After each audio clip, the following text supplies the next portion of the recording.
मैं जब 7 जुलाई को बगीचे गया तो वहाँ झूले में मेरा फ्रेंड झूला झूला रहा था, उस झूले पे मैं बैठ गया तो मुझे चक्कर से आने लगे। तो मैंने समझा शायद झूले के क्या चक्कर आ रहे हैं। Mr. Shyam Sundar Wadhwani, he's a 84 years old gentleman, came with a severe ischemic stroke, and he was having full left side weakness and was not able to see on the left side. मैं समझ चुकी थी कि पापा को stroke हो गया है, पापा का लेफ्ट साइड पैरालिसिस हो गया था, पापा अनरिस्पॉन्सिव हो गए थे, आवाज़ में लड़खड़ाहट थी, वो कुछ बात नहीं कर पा रहे थे। मेरा नाम श्याम सुंदर वाधवानी है और मेरी उम्र 84 ईयर्स है। मैं जब 7 जुलाई को बगीचे गया तो वहाँ झूले में मेरा फ्रेंड झूला झूला रहा था, उस झूले पे मैं बैठ गया तो मुझे चक्कर से आने लगे। तो मैंने समझा शायद झूले के क्या चक्कर आ रहे हैं। मैं यहाँ आया तो मुझे बताया गया कि मैं बेहोश था और फिर मेरे को जब होश आया तो सामने वरुण कटारिया थे और एक डॉक्टर और थी, तो उन्होंने मेरा इलाज किया।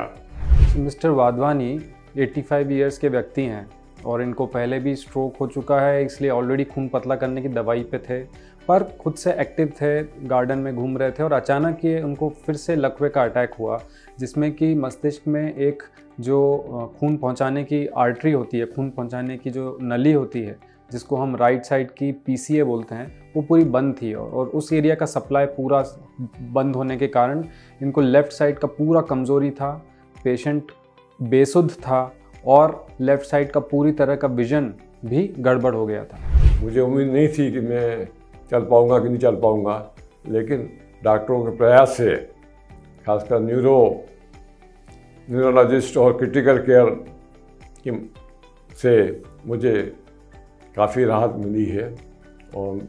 मुझे काफ़ी चलने में या बाकी शारीरिक क्रिया में काफ़ी फ़र्क पड़ा है। तो ऐसे पेशेंट्स में हमें बहुत तत्काल डिसीजन लेने पड़ते हैं। इस समय हमें हमारी टीम, न्यूरोक्रिटिकल टीम के अलावा पेशेंट की फैमिली से भी इमीडिएट डिसीजन की आवश्यकता होती है। फॉर्चुनेटली पेशेंट की फैमिली अंडरस्टैंडिंग थी, दे अप्रूव्ड, एंड जो खून पतला करने के क्लॉट बर्स्टिंग इंजेक्शन हमने उनको दिए, उससे उनको इम्प्रूवमेंट होने लगा with in few hours and over the next few days, मतलब आगे आने वाले कुछ दिनों में भी अच्छा इम्प्रूवमेंट होने लगा। तो वो 4-5 दिन में डिस्चार्ज हो गए और आज इंडिपेंडेंटली अपना काम कर पा रहे हैं, घर पे वॉक कर पा रहे हैं वापस गार्डन में, थोड़ा बहुत असिस्टेंस के साथ ही इज़ डूइंग गुड। वैसे तो मैं पेशे से डॉक्टर हूँ, पर उस मोमेंट पे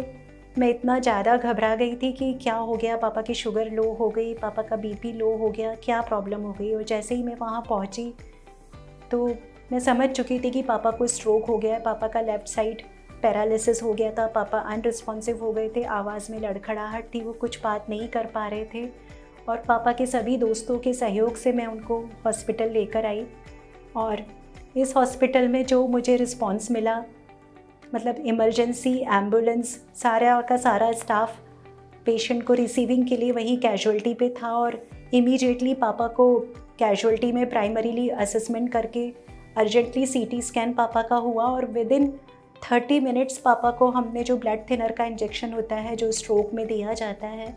वो 30 मिनट्स के अंदर हमने पापा को वो इंजेक्शन दे दिया। और मैंने उस दिन वो मिरेकल देखा जो मैं सिर्फ किताबों में पढ़ा करती थी। तो मेरा मैसेज यही है सोसाइटी को कि जब लकवे आया किसी को या लकवे जैसे सिम्टम या लक्षण कुछ दिखे तो तुरंत ऐसे अस्पताल पहुँचें जहाँ CT स्कैन, न्यूरोलॉजिस्ट वगैरह की अवेलेबिलिटी हो और उसका तुरंत उपचार कर सकें।